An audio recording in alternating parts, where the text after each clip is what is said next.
Звук со стороны вот ремня ГРМ, по-моему, выходит.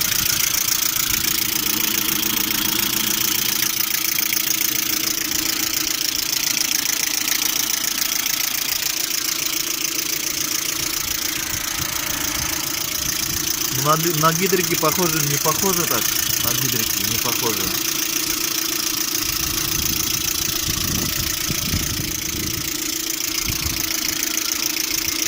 Температура поднимается при движении, почти до красной отметки доходит. Можно ехать только 60 км в час. Что это может быть? Вот вроде похоже на помпу.